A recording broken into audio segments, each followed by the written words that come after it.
Wes, we're back on the road. It's off to Pittsburgh. The Steel City awaits. Packers and Steelers. Time for final thoughts.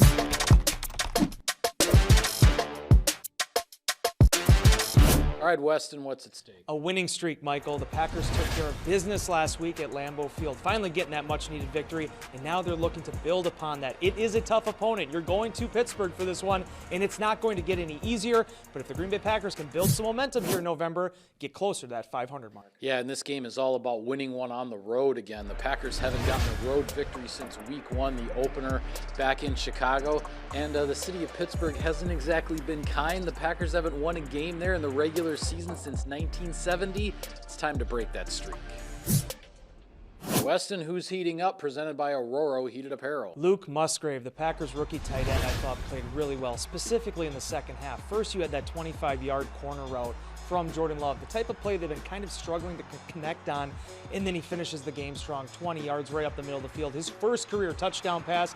Tight ends go so far in this league, Michael. If the Packers can have him do that again against Pittsburgh, could yield good results. And I'll go on the defensive side of the ball, but stick with the draft class. 7th-round rookie Carrington Valentine. He was thrown into a big role last week right after the trade of Rasul Douglas. And he hadn't played all that well at Denver, but he really showed up against the Rams. Multiple pass breakups, really aggressive. Jair Alexander popped up on the injury report again this week, and you just get the feeling that Carrington Valentine is going to be a guy this defense has to rely on against the Steelers.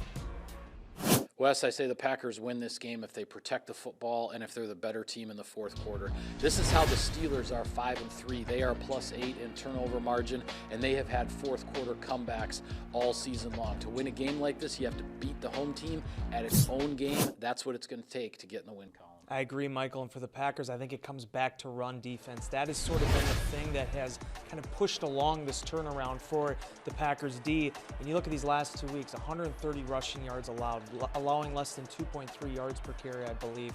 They're going to be going up against a tough force in Najee Harris and Jalen Warren, two guys that complement each other really well.